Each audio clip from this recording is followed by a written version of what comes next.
주의 복이 충만한 한 해가 되시기를 주님의 이름으로 축복합니다. 옆에 분들하고 한번 인사하실까요? 새해 복 많이 받으십시오. 은혜 많이 받으십시오. 인사하시죠.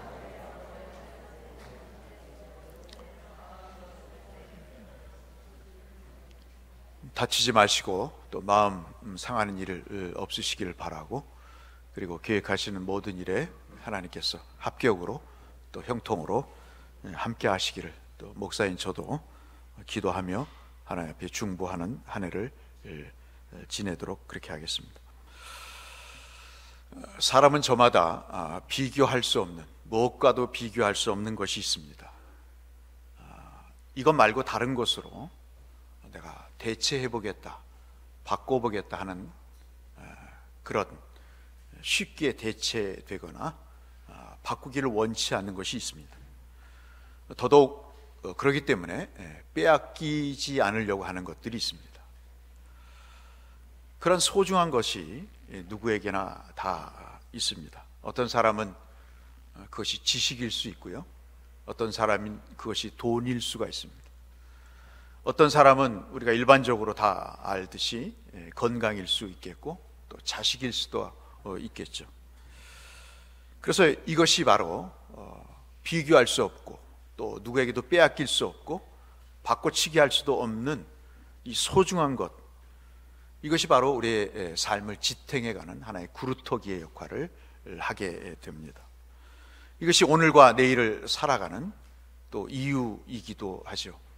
어떤 사람은 앞서 말씀드린 대로 자식 때문에 모든 것을 감내하고 삽니다. 또 어떤 시험에 합격하기 위해서 젊은 청춘을 다 내던지는 어떤 학위 과정을 마지막으로 거치기 위해서 모든 놀고 먹고 즐기는 삶을 포기하고 10년 또는 15년을 그렇게 책과 씨름하는 사람도 있습니다. 저마다 이 소중한 것이 우리를 버티게 하고 어려움을 이겨내게 하는 그런 요인이 되죠. 이것을 우리가 절대적 가치다, 그렇게 이야기를 합니다. 화면에 보시다시피 이 절대적 가치라는 것을 가지고 우리가 살자. 한번 보여주실까요? 절대적 가치라는 이것이 바로 우리를 버티게 하는 것입니다. 그런데 이런 모든 소중한 것, 무엇과도 바꿀 수 없는 가장 소중한 것, 그것을 절대적 가치라고 하는데 그것에서 가장 으뜸인 것이 뭘까? 그것은 아마도 사랑일 것입니다.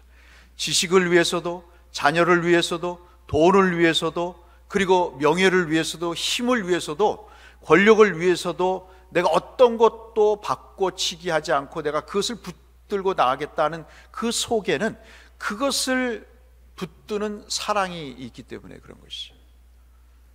사랑이라는 것은 굉장히 무서운 것이 되기도 합니다. 사랑 때문에 모든 것을 포기하고, 알다시피 사랑 때문에 일생 전체를 내던지기도 하죠. 심지어는 부모를 버리기도 하고, 심지어는 모든 자기의 어드밴티지를 버려서 그 사랑을 얻기 위해서 모든 것을 포기하는, 직장까지 포기하는 사람도 봤습니다. 그 사랑 때문에 우리는 때로는 목숨조차도 아깝지 않게 여기는 그런 삶을 살 때가 있습니다. 이 사랑이, 이 절대적 가치인 사랑이 우리의 삶에 큰 위로를 줍니다. 내가 사랑하는 그 대상을 볼 때 어려움이 지금 있어도 직장의 스트레스도 해소할 수 있고, 앞날의 막막함도 이 사랑하는 그 대상을 생각하면 능히 극복할 수 있다고 여기는, 그래서 이 사랑은 굉장히 의미가 있는 것이죠.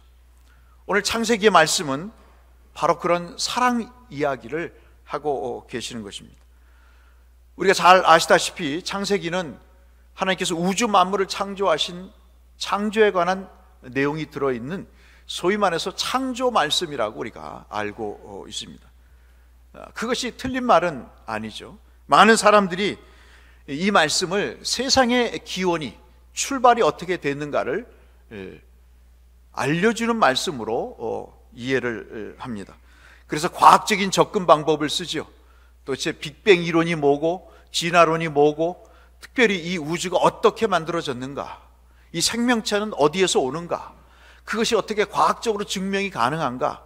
그래서 어떤 사람들은 진화론을 반격하는 것으로, 오히려 진화론을 옹호하는 쪽으로 이렇게 창세기를 마치 과학 서적 정도로 여기게 됩니다. 근데 오늘 우리가 모세를 통해서 기록한 이 창세기의 말씀이 과연 과학 교과서와 같은 세상의 출발을 말씀하시는 내용인가? 그렇지 않다는 것이죠.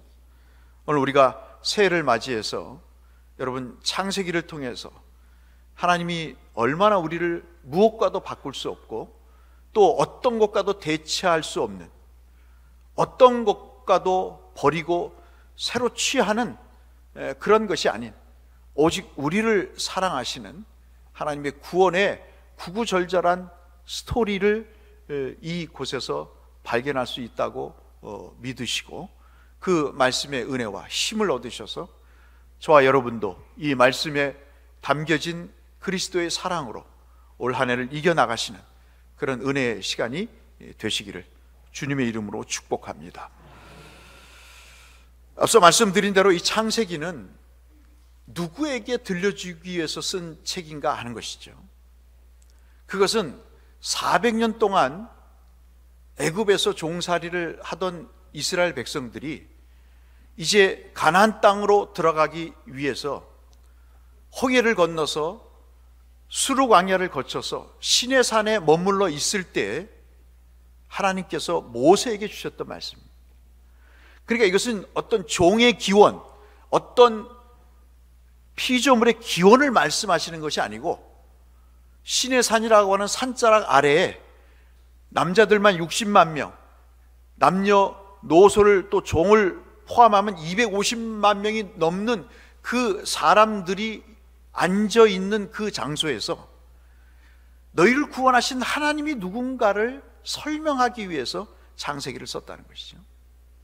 이 하나님이 도대체 어떤 하나님이신가? 왜 하나님은 너희를 애굽에서 종살이했던 그 참혹한 상황에서 가나안 땅이라고 하는 약속의 땅으로 인도하기를 원하시는가? 그리고 당신들은 도대체 누군가? 이 은혜를 받는 이 이스라엘 당신들은 도대체 어떤 사람들이기에, 어떤 상태에 놓여 있기에 이렇게 하나님이 이 큰 일을 행하시는가? 이것을 설명하기 위해서 모세가 세상의 기원부터 그 산자락에 앉아있는 사람들에게, 그리고 오늘 이 말씀을 듣는 저와 여러분에게 이 말씀을 기록했다는 사실을 우리가 꼭 기억해야 될 필요가 있습니다. 그래서 앞서 말씀드린 대로 창세기의 이 내용은 하나님이 도대체 누군가? 바로 하나님은 홍해를 가르시고 이스라엘 백성들을 구원하신 하나님은 바로 너희들을 만드신 하나님이시다. 뿐만 아니라 온 우주 만물을 만드신 하나님이시다. 여러분 아멘이신가요? 이 하나님을 소개를 하는 겁니다. 그리고 하나님이 지금 이스라엘이 처한 이 참담한 상황, 여러분 한번 생각해 보십시오. 그래도 고기 국물을 먹고 애굽의 큰 건물을 보고 기술계나 습득을 해서 건축가로 그래도 명성을 날렸던 그들이 집도 없는, 물도 없는, 양식도 없는 광야에 지금 와 있단 말씀이죠. 이렇게 비참한 상황, 가나안 땅을 약속을 받았지만 그 가나안 땅에는 엄청난 위력의 족속들이 있는 상황에 오합지졸인 이스라엘이 그 땅을 점령할 것이라고 하는 가능성은 거의 0%에 가까운 이 상황 속에서 지금 이 참혹한 광야로 대변되는 세상에서 이스라엘이 있다는 말씀이죠. 지금 이 상황을 이해할 때 얼마나 절망적인가. 하나님을 모르고 살았고 하나님을 알지 못했던 인간의 삶이 얼마나 절망적인가를 이스라엘 백성들에게 시청각 교육으로 지금 모세가 강연을 하고 있다는 말씀이죠. 그리고 왜 주님은 가나안 땅을 주시기를 원하시는가? 그들에게 왜 가나안 땅이 약속의 땅이 되어야 되는가? 정말 이것은 실현 가능한 일인가? 하나님이 올 한 해 우리에게 복을 주시기로 약속하셨는데 내 상황은 지금 비참하지만 하나님께서 그 약속을 정말 이루실 것이다, 그것을 내가 약속으로 받아들여야 된다 하는 이 말씀을 정말 수용할 수 있는가? 나는 비참한데 하나님은 과연 살아계셔서 그 일을 이루시는가? 그 내용을 지금 창세기를 통해서 말씀하고 계시는 것이죠. 그래서 창세기는 세상의 출발과 기원을 이야기할 것뿐만 아니라 더 중요한 것은 그것을 왜 만드셨는가 하는 것입니다. 왜 그 자리에 왜 해가 있어야 되고, 왜 달이 있어야 되고, 왜 별이 있어야 되고, 왜 바다와 육지가 있고, 왜 씨 맺는 채소가 있어야 되고, 과수가 있어야 되고, 물고기가 있어야 되고, 짐승이 있어야 되는가? 왜 그러한 위대한 일을 하셨는가? 거기에는 하나님의 택한 백성을 향한 하나님의 사랑이 있다는 것입니다. 그 모든 일을, 인생의 모든 누릴 수 있는 상을, 자녀들이 먹을 수 있는 모든, 입을 수 있는, 쓸 수 있는 모든 환경을 부모가 마련하듯이 하나님은 그 모든 인생의 무대를 택한 백성을 향해 위해서 그렇게 만드셨다는 것이 창세기의 말씀이라는 것이죠. 이거 정말 믿으시기를 주의 이름으로 축복합니다. 그렇게 해서 창세기의 창조의 신앙이 그래서 중요한 겁니다, 여러분. 종의 기원이나 따지고 있고, 진화론이 어떻고 창조론이 어떻고 그 어떤 학설을 논하기 위한 것이 아니고, 창세기는 구원을 베푸시기를 위한 하나님의 구구절절한 사랑의 계획이 이 속에 담겨져 있다는 사실을 우리가 믿어야 된다는 말씀이죠. 그러면 여러분 오늘 본문 말씀을 보실까요? 2절 말씀을 보시면 어두운 표현이 등장을 합니다. 혼돈과 공허라는 말, 흑암이라고 하는 말이 등장을 합니다. 1년에 한 번 써볼까 말까 한, 성경을 읽지 않으면 알 수 없는 애매모호한 말씀들로 시작이 됩니다. 좀 명쾌하게 말씀을 하시면 좋을 텐데 도대체 이 말씀이 뭔가, 왜 이 말씀을 하려고 하는가 하는 의문이 들지 않겠습니까? 오늘 모세는 1장 1절에 하나님이 태초에 천지를 창조하시나 그러시면서 그 천지를 창조하신 그 하나님이 엘로힘 하나님이라고 말씀하십니다. 여러분이 잘 아시는 영어로 God이라고 하는 하나님이신 거죠. 이분은 이스라엘 백성들의 조상인 아브라함과 이삭과 야곱으로 대변되는 족장들에게 축복의 언약을 하시고 그들과 약속을 맺으신 하나님, 그 하나님이 바로 너희들이 알고 있던 하나님이 바로 천지를 창조하신 하나님이시다. 그리고 이 시내산까지 인도하셔서 앞으로 가나안 땅으로 너희들을 이끌어 가실 그 약속의 하나님이 바로 이 창조주 하나님이시다. 그러니 세 종류의 하나님이 있는 것이 아니고 천지를 만드신 하나님이 바로 너희들의 조상에게 복을 주신 하나님이시고, 그리고 그 하나님이 바로 너희를 이끌어서 그 애굽의 종살이에서 구원하신 하나님이시다라는 것을 말씀해 주고 있는 것이죠. 그런데 왜 혼돈과 공허와 그리고 흑암이라고 하는 말씀을 쓰고 있는가? 도대체 이 말씀은 무엇인가? 우리 화면을 한번 보시면 혼돈이라고 하는 것은 형태가 없는 것을 이야기를 합니다. 옛날에는 우리를 가르쳤던 목사님들, 전사님들은 이것이 질서가 없는 것으로 얘기를 했습니다. 근데 좀 더 깊이 그 언어를 연구하다 보니까 이 고대 사람들의 생각하는 혼돈이라고 하는 것은, 이때 당시의 사람들의 생각은 어떤 폼이 없는 것입니다. 이렇게 마이크나 종처럼 어떤 형태가 없이 아무것도 그런 모습이 있어지질 않는, 그러니까 혼돈이라고 하는 것은 아무것도 없는 상태를 이야기하는 것이죠. 그렇기 때문에 공허한 것입니다. 그렇기 때문에 그 속이 비어 있는 것이죠. 아무것도 없으니까, 형태가 없으니까 뭔가를 만들려고 하는 의도가 있겠죠. 공허하다, 속이 비어있으니까 그 속에 뭔가를 채우겠다는 어떤 의지가 엿보이죠. 마지막 흑암은 뭡니까? 형태도 없고 그 속이 비어있는 절망의 상태를 흑암. 특히 깊다 하는 말씀은 여러분 잘 아시는 요한계시록 20장 1절에 무저갱이라고 하는 그 말씀의 의미입니다. 즉 깊이를 모르는 것이죠. 우리 옛날에 우물이 그렇지 않습니까? 깊이를 모를 정도로 깊은 우물이 있습니다. 아무리 수면 그 바닥을 알아보고 싶어도 계속해서 내려가는 그런 상태를 요한 사도는 요한계시록 20장 1절에 무저갱이라고 얘기하고, 그 절망스러운 어떤 끝이 보이지 않는 막막한 상황을 흑암, 어두움이라고 이야기를 하고 있는 것이죠.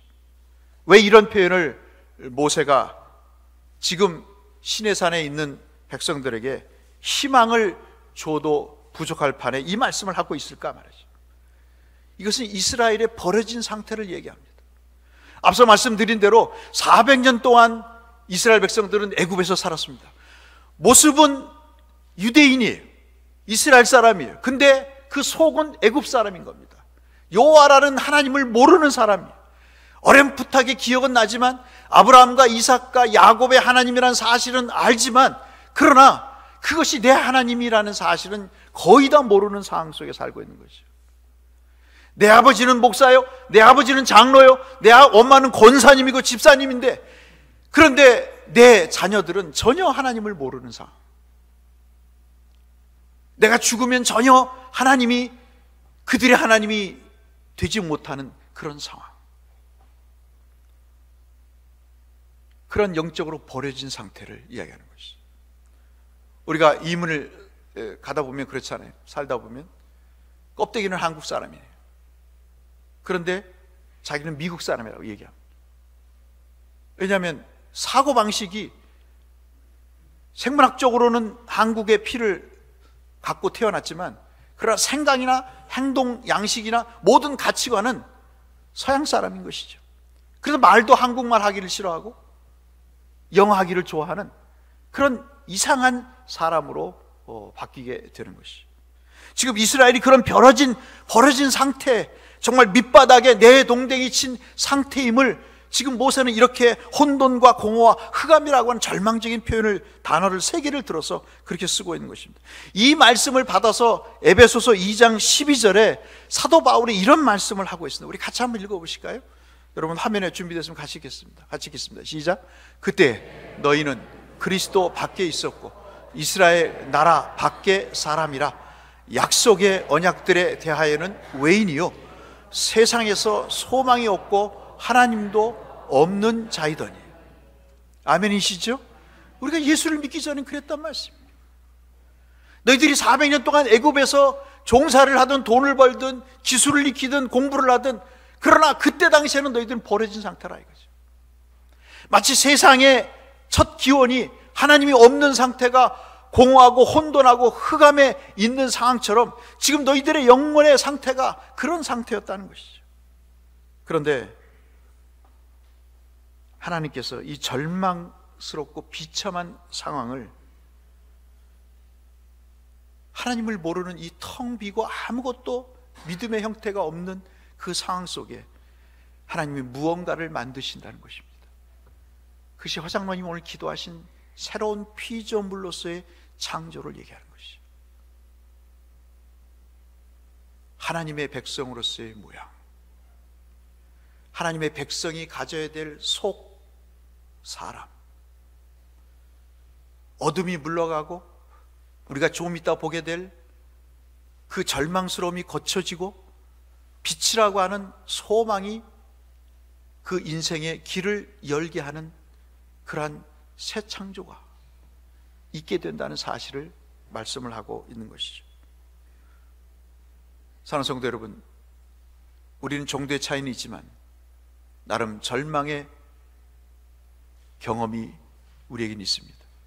막막함이 우리에게는 있습니다. 어려운 상황이 여전히 지속되고 있는 것도 사실입니다. 근데 오늘 이 혼돈과 공허와 흑암은 하나님과 나와의 관계를 얘기하시면서 이 절망스러운 관계를 하나님께서 회복하시겠다고 하시는 말씀으로 우리에게 비춰주는 것을 보면서 내가 금년에 하나님과 어떤 관계를 유지하며 가야 될 것인가. 늘 말씀드리지만 사람의 관계도 중요하지만 하나님의 관계가 어그러진 상황 속에서 사람의 관계는 2차적인 것이라. 오늘 우리의 정도의 차이는 있지만 때로는 절망스럽고 막막하고 어둠이, 칠흑 같은 어둠이 우리 속에 있는 것 같지만 하나님께서 관계를 회복하시고 우리에게 사랑을 베푸시려고 하시는 이 메시지가 여러분에게 새로운 하나님과의 관계를 모색하고 그리고 발전해가는 계기의 말씀이 되시기를 주의 이름으로 축복합니다. 그래서 빛을 만드셨다고 2절에 말씀을 하시는데, 그 말씀을 하시기 전에 2절 마지막 절에 절망과 어둠의 상태를 구원하기 위해서 하나님의 영이 수면에 운행하신다고 말씀하고 있습니다. 창조의 사역은 우리 모두가 알다시피 성부, 성자, 성령 하나님의 공동 사역이시죠. 그런데 모세는 특별히 이 성부, 성자, 성령 하나님 이 분 중에서 성령의 역사를 좀 더 강조하고 있습니다. 하나님의 영이라는 말씀으로 출발하면서 이 영이 성령임을 말씀을 하시는 것이죠. 왜 성령을 강조하실까요? 성령의 기능은 말씀드렸다시피 하나님의 뜻을 알려주는 몽학선생과도 같다고 말씀드렸습니다. 하나님의 뜻을 알고 그 말씀을 삶에 실천하여 그 하나님이 원하시는 목표까지 이르도록 우리의 구원을 완성하시는 하나님의 사랑의 한 도움자, 보혜사 성령이라고 우리는 알고 있습니다. 하나님이 얼마나 인간을 사랑하시는지, 하나님이 얼마나 우리를 구원하시기 위해서 지금도 열정적으로 우리를 인도하시는지를 깨닫게 하시는 그 하나님, 삼위 하나님 중에 한 분이 바로 성령 하나님이시기 때문에, 그래서 우리가 성령 충만을 외치는 거고 성령의 인도하심을 외치는 거고 성령의 조명하심을 우리가 바라는 이유가 바로 여기에 있다는 말씀인 것이죠. 그래서 여러분, 요한복음 1장 1절로 3절에 요한이 첫 요한복음을 말씀하면서 뭐라고 말씀하십니까? 우리 같이 한번 읽어보실까요? 본문이 기록되어 있으면 같이 한번 읽겠습니다. 없습니까? 제가 읽어드리겠습니다. 태초에 말씀이 계시니라. 이 말씀이 하나님과 함께 계셨으니 이 말씀은 곧 하나님이시니라. 그가 태초에 하나님과 함께 계셨고 만물이 그로 말미암아 지은 바 되었으니 지은 것이 하나도 된 것이 없느니라. 하나님이 성부, 성자, 성령으로 태초의 모든 창조를 하시고 그 만물이 그들의 손에 의해서 지음 받았다고 말씀하고 있습니다. 참 이 말씀을 읽으면서 우리가 참 재미난 것은 이 성령을 강조하기 위해서 모세는 오경을 창세기부터 신명기까지 기록하면서 1장 2절에 하나님의 성령으로 시작을 합니다. 하나님의 신이 수면 위에 운행하시더라.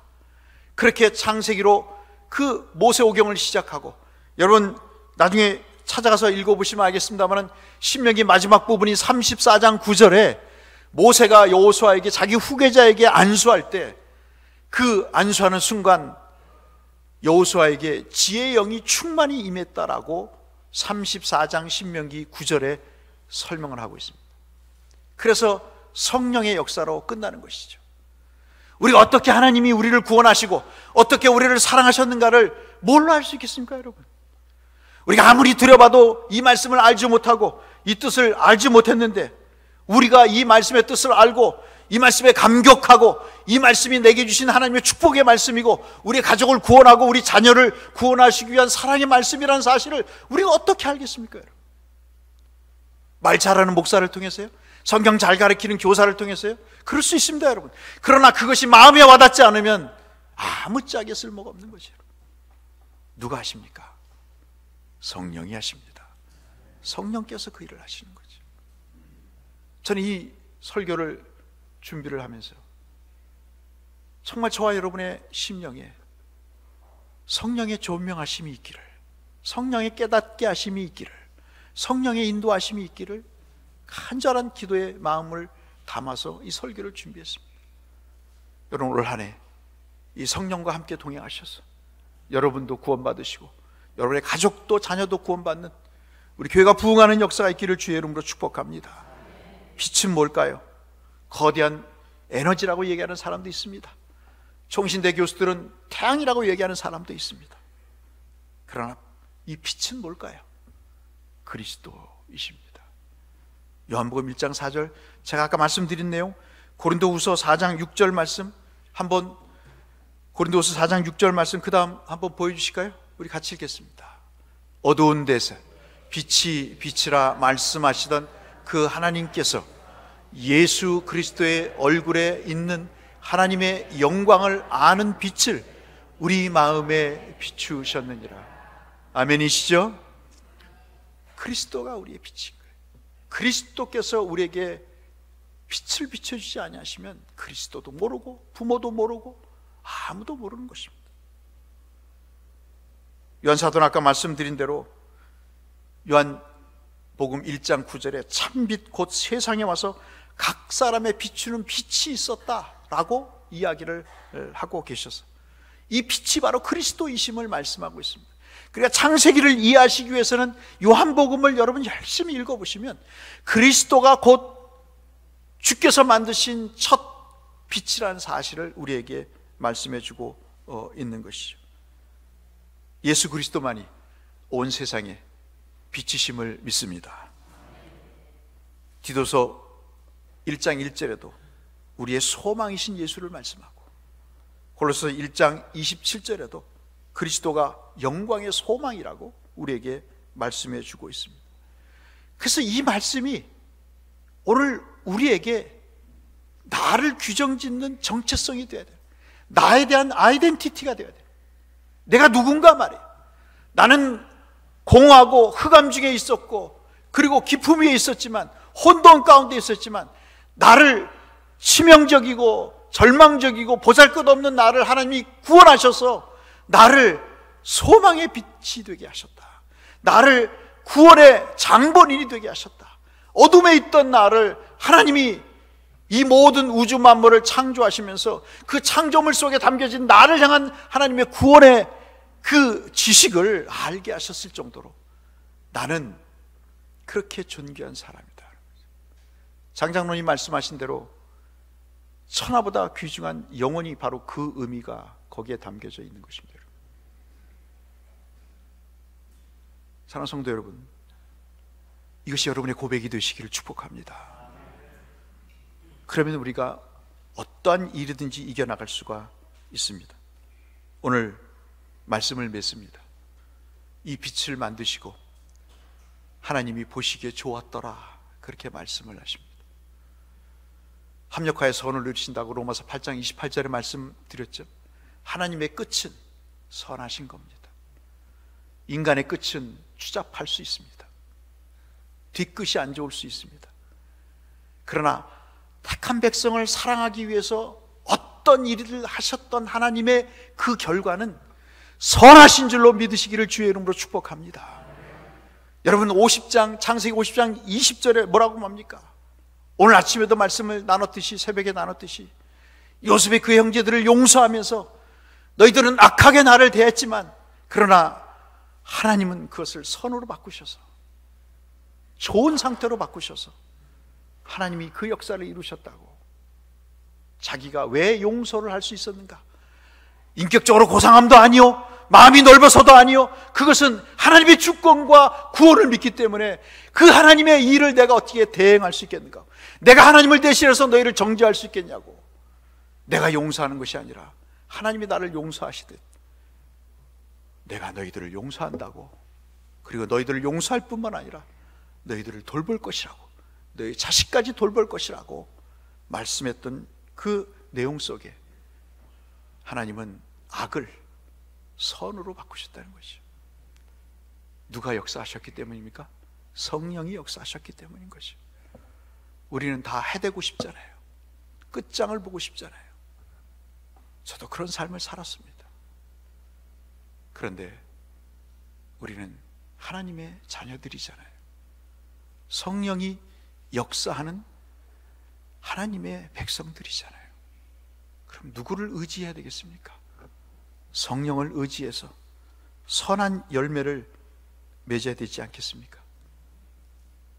주저앉지 말고 포기하지 마시고 절망스러워하지 마시고, 지금도 우리를 존귀하게 여기시는 이 하나님이, 그 사랑이 우리 가운데 샘솟듯 강물처럼 흘러넘친다는 사실을 믿으시고, 올 한 해 성령의 인도 따라, 성령의 깨달음 따라 결심이 되시거나 마음의 감동이 되시면 그 하나님의 은혜의 길을 걸어가시고, 그 하나님의 구원의 사랑을 믿지 않는 가족과 자녀들, 그리고 이웃과 친지들에게 전하셔서 여러분도 복을 받으시고 구원의 새로운 창조가 이루어지는 은혜의 해를, 정말 물된 동산 같은 해를 경험하시는 우리 모두가 되시기를 주님의 이름으로 축복합니다.